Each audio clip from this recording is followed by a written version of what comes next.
Hello friends, मैं कंचन आपका अपने चैनल पर बहुत बहुत स्वागत करती हूँ। और हम देखेंगे भूगोल टेस्ट सीरीज के अंतर्गत जलवायु विज्ञान का पार्ट नंबर 2। ये टेस्ट सीरीज यूजीसी नेट के साथ साथ यूपी पीजीटी, यूपी टीजीटी और असिस्टेंट प्रोफेसर एग्ज़ाम के लिए काफ़ी हेल्पफुल है।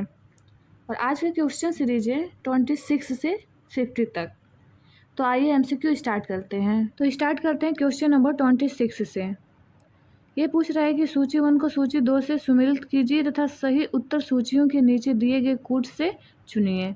सूची 1 में दिया है वनों के प्रकार और सूची में 2 में दिया है संबंधित क्षेत्र। जो सूची 1 में वनों के प्रकार दिया है ये है ऑप्शन ए में उष्णकटिबंधीय वन, ऑप्शन बी में है शंकु वृक्ष वन, ऑप्शन सी में है कच्छ वनस्पति व ऑप्शन डी में है पतझड़ वन। और यह स्थानों के नाम दिए है सूची 2 में। 1 में दिया है सुंदरवन, 2 में दिया है हिमाचल प्रदेश, 3 में दिया है राजस्थान व 4 में दिया है साइलेंट वैली। तो हम मिलान इसका करते हैं। जो उष्णकटिबंधीय वन है ये पाए जाते हैं साइलेंट वैली में।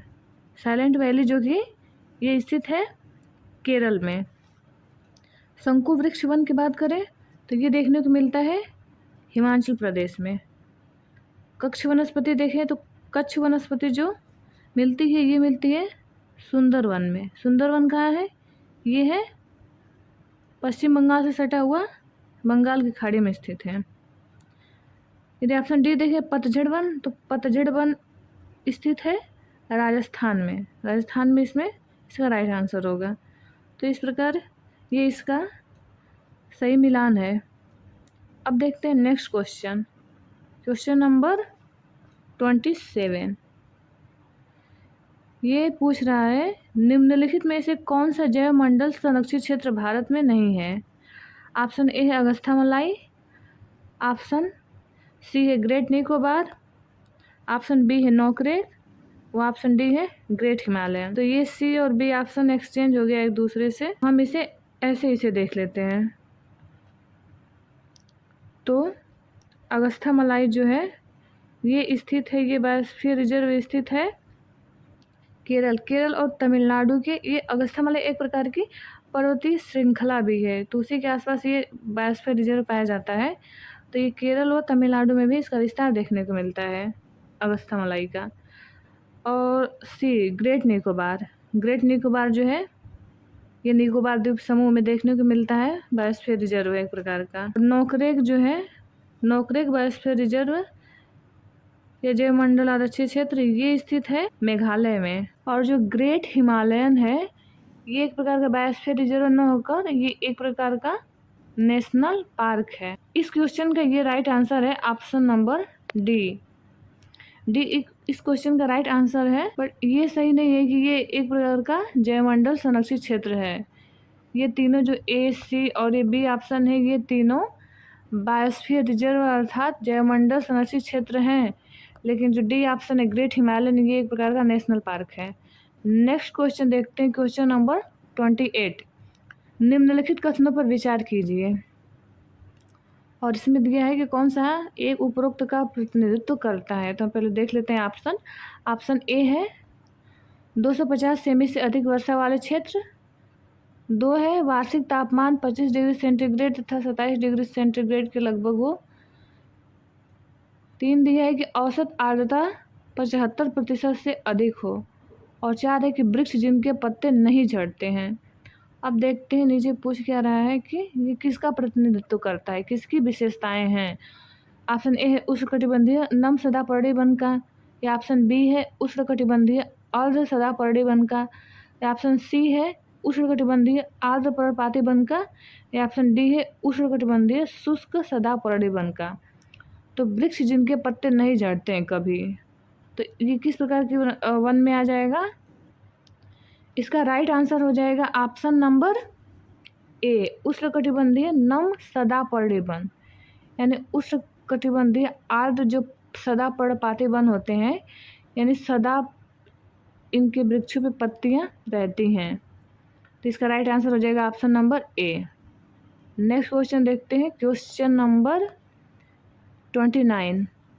एनपीपी नेट प्राइमरी प्रोडक्टिविटी या शुद्ध प्राथमिक उत्पादकता कहाँ उच्चतम होती है? इसमें ऑप्शन ए है उष्णकटिबंधीय वन, ऑप्शन बी है दलदल भूमि या नूप, ऑप्शन सी है रीफ, व ऑप्शन डी है वनस्थली और झाड़ी वाली भूमि।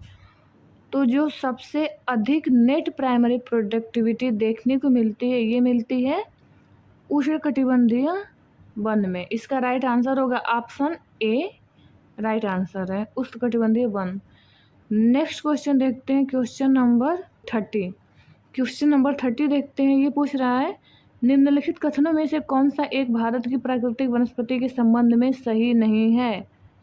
ऑप्शन ए है कि साल आर्द्र पतझड़ी वनों में पाया जाता है, ऑप्शन बी है कि जो कैजुरीना है अधिकांशतः तमिलनाडु के तटीय क्षेत्र के साथ साथ पाया जाता है, ऑप्शन सी दे रहा है कि देवदार शंकुधारी जाति का एक पेड़ है, या ऑप्शन डी है कि 16 वन जो है मुख्यतः हिमालय के ऊपरी रीच में पाए जाते हैं। तो इसमें से संबंध में इस वनस्पति के संबंध में सही नहीं है। कौन सा सही नहीं है? तो ऑप्शन ए भी सही होगा कि जो साल है वह आर्द्र पतझड़ी वनों में पाया जाता है। जो कैजुरीना अधिकांशतः तमिलनाडु के तटीय क्षेत्रों में सबसे पाया जाता है, और देवदार शंकुधारी जाति का ही एक वृक्ष है। सही नहीं होगा। तो जो 16 है ये हिमालय के ऊपरी रीच में 9 प्राप्त होके कहाँ मिलता है? ये मिलता है इधर केरल और तमिलनाडु के क्षेत्रों में पश्चिमी यानी पश्चिमी घाट पे 16 वन मुख्यतः पाए जाते हैं। तो इसका राइट आंसर हो जाएगा ऑप्शन डी, जो कि सही नहीं है भारतीय प्राकृतिक वनस्पति के संबंध में। नेक्स्ट क्वेश्चन देखते हैं, क्वेश्चन नंबर 31। ये पूछ रहा है निम्नलिखित में से कहाँ पर एक संरक्षित कच्छ वनस्पति क्षेत्र है? ऑप्शन ए है पूर्वी घाट, ऑप्शन सी है गोवा, ऑप्शन बी है पश्चिमी घाट, और ऑप्शन डी है चंद्रताल।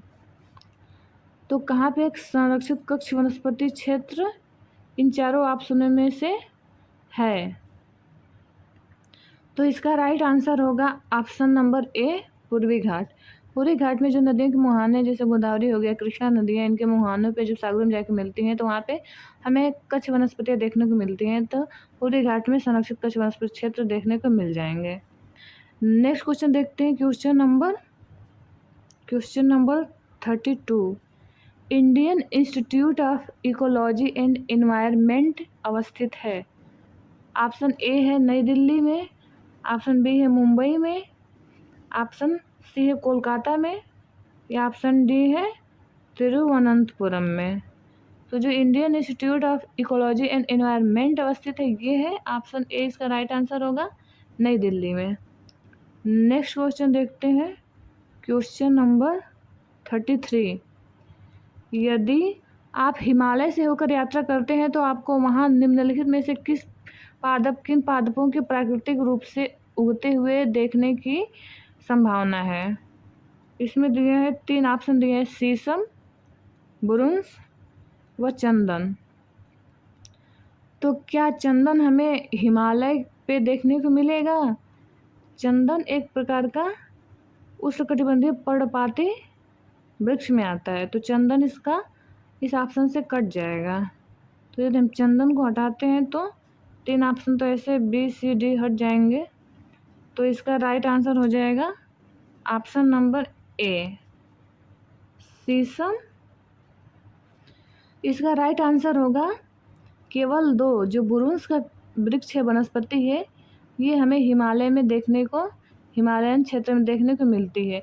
जो शीशम है ये भी एक प्रकार का उष्णकटिबंधीय वृक्ष है।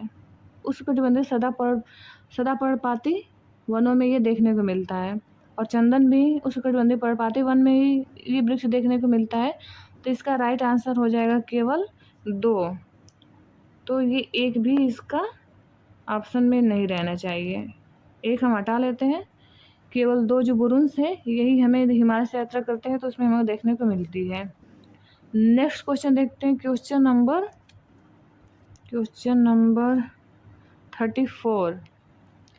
निम्नलिखित में से कौन अन्य तीनों की तुलना में ज़्यादा सूर्य की रोशनी परावर्तित करता है? ऑप्शन ए है रेत का रेगिस्तान, ऑप्शन बी है धान की खेती की भूमि, ऑप्शन सी है ताज़ा बर्फ से ढकी भूमि, या ऑप्शन डी प्रेयरी भूमि। तो सबसे अधिक सूर्य के प्रकाश को कौन रिफ्लेक्ट करेगा? इसका राइट आंसर होगा ऑप्शन नंबर सी, ताज़ा बर्फ से ढकी भूमि। नेक्स्ट क्वेश्चन देखते हैं, क्वेश्चन नंबर 35। वायुमंडल में प्रकाश के प्रसार का कारण है? ऑप्शन ए है कार्बन डाइऑक्साइड, ऑप्शन बी है धूल कण, ऑप्शन सी है हीलियम, या ऑप्शन डी होगा जल वाष्प। तो वायुमंडल में प्रकाश के प्रसार का कारण है, ये है प्रकाश को फैलाता है धूल कण।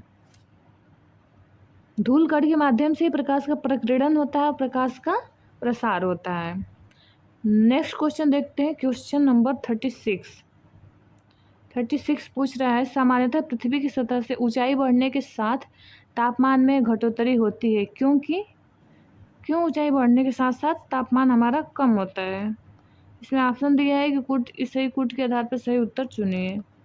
इसमें से कौन कौन सा ऑप्शन सही है, कौन कौन सा कारण सही बता रहा है कि ऊंचाई बढ़ने के साथ साथ तापमान में कमी होती है?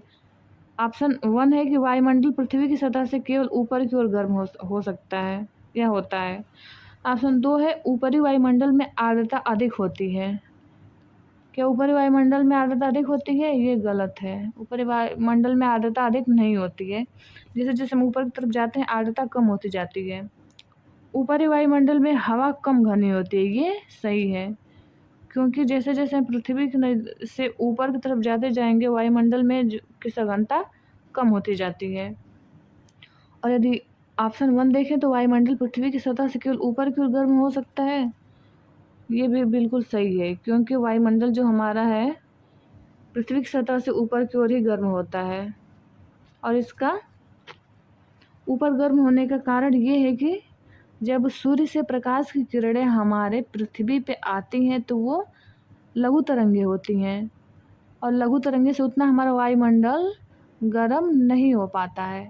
और जैसे ही ये लघु तरंगे हमारे वायुमंडल में प्रवेश कर पृथ्वी पे आ जाती हैं तो पृथ्वी से फिर ये रिफ्लेक्ट होकर दीर्घ तरंगों के रूप में ये ऊपर की तरफ वायुमंडल में उठती हैं।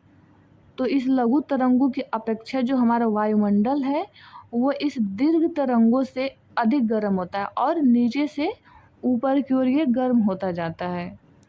तो हमारा नीचे का वायुमंडल भी सघन होता है, इसलिए तापमान इसका अधिक रहता है। ये दीर्घ तरंगों को वो एब्जॉर्ब कर लेता है, और जैसे जैसे ऊपर जाते हैं तो उसका तापमान हमारे वायुमंडल का कम होता जाता है। तो इसका राइट आंसर हो जाएगा 1 व 3, 1 व 3 इसका राइट आंसर है। तो इसका ऑप्शन सी राइट आंसर हो जाएगा।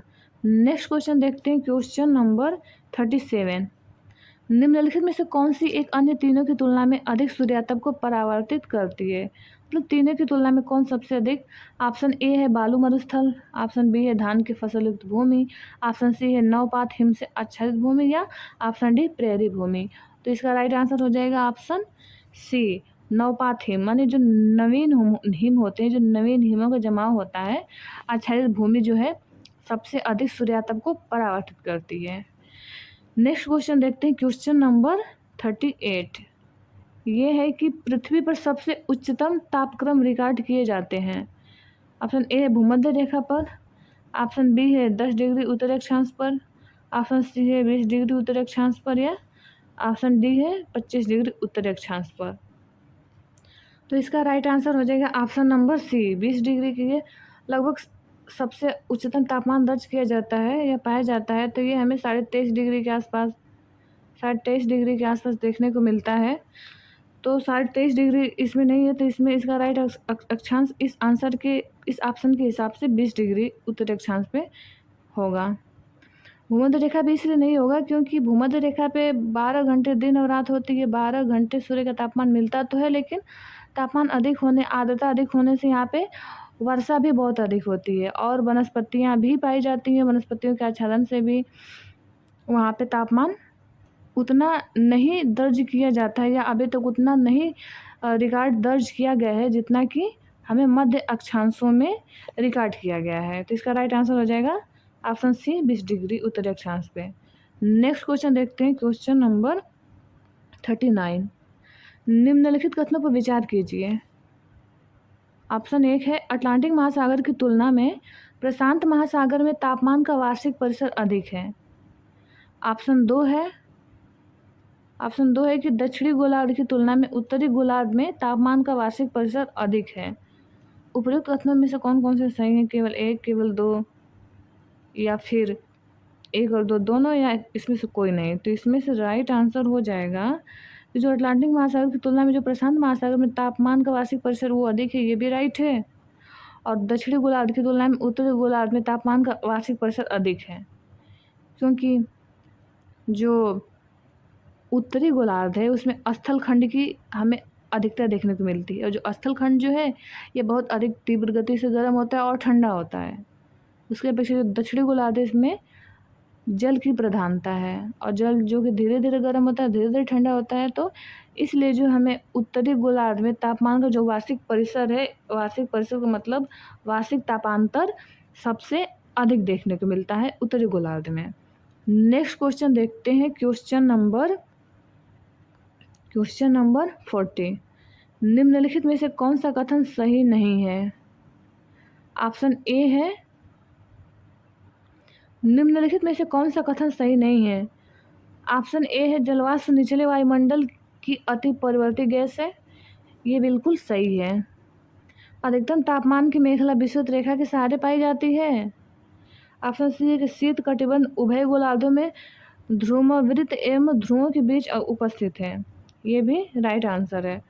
क्योंकि जो शीत कटिबंध है ये उत्तरी ध्रुव, ध्रुवों की बात करें तो ध्रुवों के ही, या उत्तरी ध्रुव या दक्षिणी ध्रुव, उन दोनों को घेरे हुए है।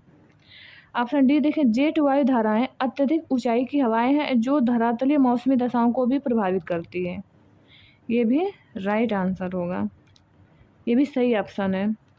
तो सही नहीं है तो ये कौन सा होगा? ये होगा कि जो दिया है कि अधिकतम तापमान की मेखला विषुवत रेखा के सहारे पाई जाती है, तो नहीं, विषुवत रेखा के सहारे नहीं पाई जाती है। अधिकतम जो तापमान की मेखला पाई जाती है 15 से 30 डिग्री अक्षांशों के मध्य में पाई जाती है। नेक्स्ट क्वेश्चन देखते हैं, क्वेश्चन नंबर 41। ये पूछ रहा है कि वायुमंडल अधिकांश ऊष्मा परोक्ष रूप से सूर्य से तथा प्रत्यक्ष रूप से पृथ्वी के धरातल से प्राप्त करता है वायुमंडल, और कारण है कि पृथ्वी के धरातल पर सौर लघु तरंगें पार्थिव ऊर्जा की लंबी तरंगों में परिणत होती हैं। तो इसका राइट आंसर हो जाएगा ऑप्शन ए। क्यों? क्योंकि ये व्याख्या कर रहा है कि वायुमंडल अधिकांशतः ऊष्मा परोक्ष रूप से सूर्य से तथा प्रत्यक्ष रूप से पृथ्वी से प्राप्त करता है। क्योंकि जो सूर्य से जो पृथ्वी पे जो इसकी किरणें आती हैं, पहले वो सूक्ष्म तरंग के रूप में आती है, और यहाँ से वो पुनः लघु दीर्घ तरंग के रूप में ऊपर की तरफ जाती हैं। तो इसलिए कहा गया है कि सूर्य से परोक्ष रूप से व पृथ्वी से प्रत्यक्ष रूप से वायुमंडल को ऊष्मा प्राप्त होती है। तो इसका राइट आंसर हो जाएगा ऑप्शन ए। ए और आर दोनों सही है, और आर की सही व्याख्या भी कर रहा है। नेक्स्ट क्वेश्चन देखते हैं, क्वेश्चन नंबर 42। साफ रात मेघीय रातों की अपेक्षा अधिक ठंडी होती है। ऑप्शन ए है संघनन के कारण, ऑप्शन बी है विकिरण के कारण, ऑप्शन सी है आपतन के कारण, या ऑप्शन डी होगा चालन के कारण। तो इसका राइट आंसर हो जाएगा ऑप्शन नंबर बी, विकिरण के कारण। क्योंकि जब मेघ रहित रातें होती हैं, जब हमारे वायुमंडल में बादल नहीं छाए रहते हैं, तो क्या होता है कि जो पृथ्वी से ऊष्मा निकलती है दीर्घ तरंगों के रूप में, ये सीधे ऊपर की तरफ चल जाती है, हमारे वायुमंडल से बाहर निकल जाती हैं। और जब यही मेघ युक्त रातें होती हैं, तो ये जो बादल होते हैं, ये जो तापमान होते हैं, ये जो दीर्घ तरंगों के रूप में ऊष्मा निकलती है बाहर, तो ये बादल क्या करते हैं, इन्हें अवशोषित कर लेते हैं, और अवशोषित करके ये ऊष्मा जो है हमारे वायुमंडल में ही रहने देते हैं। इसलिए जो साफ रातों की अपेक्षा मेघ युक्त रातें होती हैं वो गर्म होती हैं। तो इसका राइट आंसर हो जाएगा ऑप्शन नंबर बी हो गया। नेक्स्ट क्वेश्चन देखते हैं, क्वेश्चन नंबर 43। रेडियो तरंगों के विक्षेपण के लिए वायुमंडल के निम्नलिखित स्तरों में से कौन सा स्तर उत्तरदायी है? ऑप्शन ए है क्षोभ मंडल, ट्रोपोस्फियर, ऑप्शन बी है समताप मंडल, स्ट्रेटोस्फियर, ऑप्शन सी है मध्य मंडल, मेसोस्फियर, या ऑप्शन डी होगा आयन मंडल, आयनोस्फियर। तो इसका राइट आंसर हो जाएगा, जो रेडियो तरंगों के विक्षेपण के लिए जिम्मेदार है, इसका हो जाएगा ऑप्शन नंबर डी, आयन मंडल। नेक्स्ट क्वेश्चन देखते हैं, क्वेश्चन नंबर 44। बेतार संचार पृथ्वी की सतह को निम्नांकित द्वारा परावर्तित किया जाता है। Option A troposphere, option B है स्ट्रेटोस्फियर, ऑप्शन सी है आयनोस्फियर, या ऑप्शन डी है एक्सोस्फियर। तो इसका राइट आंसर होगा option number C ionosphere. Next question देखते हैं। Question number 45। ओजोन परत अवस्थित है। ऑप्शन ए है क्षोभ सीमा में, ऑप्शन बी है क्षोभ मंडल में, ऑप्शन सी है समताप मंडल में, या ऑप्शन डी होगा प्रकाश मंडल में। तो इसका राइट आंसर हो जाएगा ऑप्शन नंबर सी समताप मंडल में। नेक्स्ट क्वेश्चन देखते हैं। Question number 46। समताप मंडल को जेट विमानों की उड़ान के लिए आदर्श माना जाता है क्योंकि, ऑप्शन देख लेते हैं क्यों माना जाता है। ऑप्शन ए कि इस परत में उपस्थित ओजोन के कारण ईंधन की खपत कम होती है। ऑप्शन बी है कि इस परत में तापमान सम रहता है जो इंजन की दक्षता के लिए अनुकूल परिस्थिति है। ऑप्शन सी है कि यह परत विमान भेदी शस्त्रों की मारक सीमा से बाहर है, या ऑप्शन डी है कि इस परत में बादल तथा अन्य मौसमी घटनाएं नहीं होती हैं। तो इसका राइट आंसर हो जाएगा, सबसे सटीक आंसर इसका ऑप्शन ये होगा ऑप्शन डी, क्योंकि इस परत में बादल तथा अन्य मौसमी घटनाएं नहीं होती हैं। नेक्स्ट क्वेश्चन देखते हैं। नेक्स्ट क्वेश्चन है 47। निम्नलिखित में से कौन से वायुमंडल के स्तर एवं उनके अभिलक्षणों के सुमेलन में सही नहीं है। जो क्षोभ मंडल है इसमें मौसमी संबंधी घटनाएं होती हैं, ये राइट है। समताप मंडल ओजोन परत, ये भी राइट है। आयन मंडल जो पृथ्वी की सतह की ओर परावर्तित रेडियो तरंगे, ये भी राइट आंसर है। फिर मध्य मंडल ध्रुव ज्योति, ये गलत है। जो ध्रुव ज्योति हमें देखने को मिलती है ये मिलती है आयनोस्फीयर में। तो इसका राइट आंसर हो जाएगा 1, 2, 3, जो सी होगा इसका राइट आंसर होगा। नेक्स्ट क्वेश्चन देख लेते हैं। Question number 48। पृथ्वी के धरातल से ऊपर की ओर वायुमंडल के विभिन्न स्तरों का सही अनुक्रम है। ये पृथ्वी के वायुमंडलीय परतों का नीचे से ऊपर की ओर क्रम पूछ रहा है। तो सबसे जो धरातल के नज़दीक परत होती है क्षोभ मंडल। क्षोभ मंडल जो है सबसे नीचे होती है। क्षोभ के बाद आता है समताप मंडल, समताप मंडल के ऊपर आता है मध्य मंडल, और मध्य मंडल के बाद आता है, उसके ऊपर आता है आयन मंडल, और आयन मंडल के ऊपर आता है बहिर्मंडल। बहिर्मंडल सबसे ऊपर होता है। तो इसमें ऑप्शन देख लेते हैं कौन सबसे पहले आ रहा है। नीचे से क्षोभ मंडल, फिर समताप मंडल, फिर मध्य मंडल, फिर है आयन मंडल। तो इसका राइट आंसर हो जाएगा ऑप्शन नंबर सी क्षोभ मंडल, समताप मंडल, मध्य मंडल व आयन मंडल। नेक्स्ट क्वेश्चन देखते हैं। Question number 49। वायुमंडल कई प्रकार की गैसों के मिश्रण से बना है। पृथ्वी के नज़दीक वायुमंडल में मुख्यतः पाई जाती है। ऑप्शन ए है नाइट्रोजन एवं ऑक्सीजन, ऑप्शन बी है नाइट्रोजन एवं कार्बन डाइऑक्साइड, ऑप्शन सी है ऑक्सीजन एवं कार्बन डाइऑक्साइड, ऑप्शन डी है इथेन एवं ऑक्सीजन। इसका राइट आंसर हो जाएगा ऑप्शन नंबर ए नाइट्रोजन एवं ऑक्सीजन। Question number 50। संचार उपग्रह वायुमंडल के किस स्तर में अवस्थित किए जाते हैं। ऑप्शन ए है बहिर्मंडल, ऑप्शन बी है समताप मंडल, ऑप्शन सी है आयन मंडल, या ऑप्शन डी होगा क्षोभ मंडल। तो इसका राइट आंसर होगा ऑप्शन नंबर सी आयन मंडल। मिलते हैं नेक्स्ट वीडियो में। Thank you.